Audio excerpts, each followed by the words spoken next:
Hi guys, and welcome to day 25 of Chiari Malformation Awareness Month. Yes, I slouched a little because for some reason my phone's being silly. And it is less than 2 minutes later. So let's go. But it's 2 days later from when this video is posted. So, last 2 videos we talked about what happened before I was diagnosed. We talked about what happened when I was diagnosed. If you guys want to see those videos, go check them out. They are literally on my channel. Go check everything out on my channel because it's all wonderful. No, I'm kidding. If you want to see my original story, which is sort of a condensed version of all of this from my point of view, and it's only one video, then you can go check that out. It was at the beginning of the month. I probably could have drawn it out to save me some more time, but hindsight's 2020. So the neurosurgeon gave us an option of doing surgery, and we kind of all collectively decided that surgery was a good idea. But she said she could either do it the following Thursday, or we could wait till after Christmas. And you guys gave me the choice.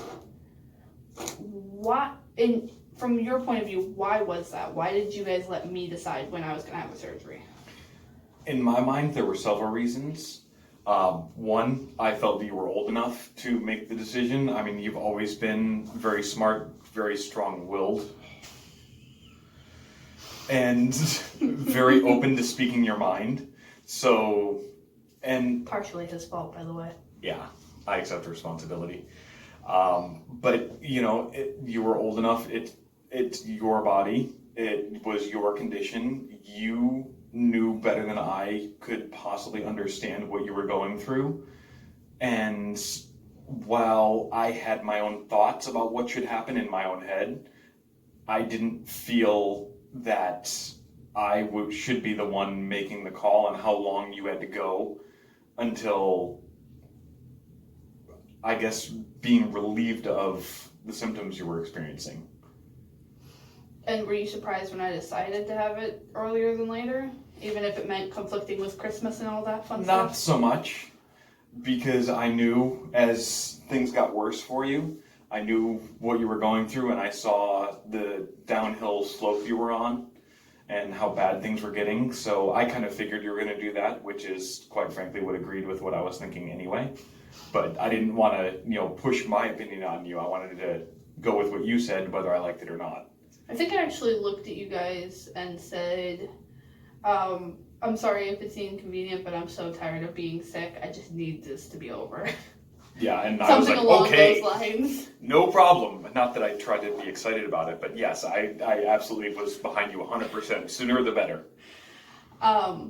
What was it like the night before? I know me and my mom went up to Orlando the night before, and you stayed home because you had my younger sister at the time who was much younger. And so you stayed home that night, and we're going to come up early in the morning. Now, remember, my surgery was at 5 a.m. So he got up at what was it, 2 or 3 a.m. to come? I think around 2:30, 3 o'clock, yeah. To come up to Orlando. Because it was an hour drive from where I lived to the hospital where the surgery was going to take place. Yeah. So what was that like that night beforehand? I was extremely nervous. I don't remember a whole lot from it because it was the concern the night before definitely rolled into the next day. So, the little bit I did sleep, I don't know if it was restful or not because I had the whole fact that you were going in for brain surgery the next day. And I knew I had to be up at, long before the sun even thought about rising.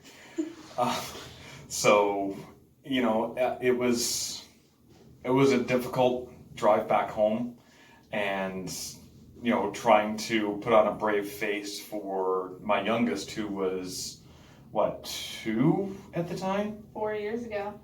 Yeah, so she was 2 at the time. 2014, almost 5 years ago. Yeah. So yeah, with that I had to try to pretend like everything was okay. So it was not easy. And then I'm sure the ride back up there was not easy the following morning. Did you actually go the speed limit? No. The entire time? Fortunately enough, it was dark, so any headlights or shadows that looked out of place, I was very wary of. But Yeah, fortunately enough, it was mostly highways, and just well, anyway, I'm not going to tell you how I did it. I got there in almost record time. And what was it like as I was getting ready for the surgery and everything and laying in bed and the anesthesiologist was coming in and all that fun stuff? The process of getting anyone prepped for surgery is a long process, whether it's yourself or someone you know or someone you love. Watching your child go through surgery prep, it takes forever. It was 2 hours. I think I went into surgery around 7. So we were there at 5. I went into surgery around 7. So it was 2 hours of prep. Yeah. And that was after the prep from the day before. And they got you onto the, do they still call them gurneys? Yeah. The rolly bed? Yeah. And the anesthesiologist came in and, they had the IV going already, and you were so brave. I was so proud. I was putting on a brave face as well. I was trying to be the strength, knowing that, you, I'm sure, were worried, even though you didn't show it a whole lot. There was some worry that you let through, but for the most part, you were trying to be brave. But I felt like I had to be brave for you guys. Yeah, I was a rock. I just kept saying how I know you're going to make it out. I'm going to see you soon. One of the things I remember saying when the anesthesiologist started pushing the happy juice was that it'll be over before you know it. I'll see you in about 3 minutes. It was about that. I told him in a previous video that the last thing I remember before going into surgery was saying goodbye to you guys, saying I love you, and then going through the double doors. And I remember the anesthesiologist saying, "Do you think it's working yet?" And going, "No, but I'm sure it will soon." And then darkness. Yeah, that's the neat thing about anesthesia. It's a chemically induced nap. So once it does take hold, you don't know anything until you wake up again. Yeah, which next thing I remember waking up after that was me being very grumpy. Yeah, you were not, which is understandable. I mean, they just cut a hole in your head. I think I was more grumpy about the catheter, though. That's possible. Yeah, I remember, yeah. That was a big complaint. We'll get to that in a minute. So what was your thoughts after I went into surgery? What did you do? What were your thoughts as I went around the corner, and what did you do after that? What were the emotions and everything? Well, of course, I didn't move from the spot I was in the hallway because they obviously wouldn't let us back into the operating room, and there was no observing. Which he asked. I did ask. He also wanted a piece of my skull. No. You asked if you could see the piece of my skull. No, because they shaved it off. It wasn't something. No, they cut out the skull, remember? They shaved out the spine. That's right. Yeah. Yeah, because I thought maybe they'd put it in one of those nifty little jars like you see on TV. Yeah. But apparently not. No. But, yeah, so they wouldn't let us observe because, I wanted to learn stuff. So instead of being there and, just sitting in a waiting room and twiddling my thumbs, I had to do something. So I left the hospital and I walked around outside for a couple hours. I just walked on the sidewalks looking at stuff and trying not to go crazy.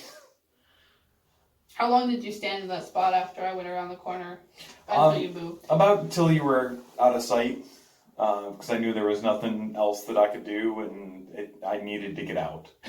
You were gonna go crazy if you didn't. Yeah, I had to get out of the area. It was not. Yeah.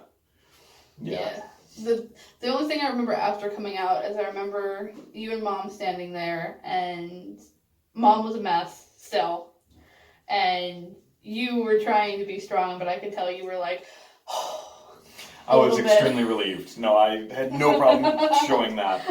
I was very relieved to see that you were awake, even though you were grumpy and hurting.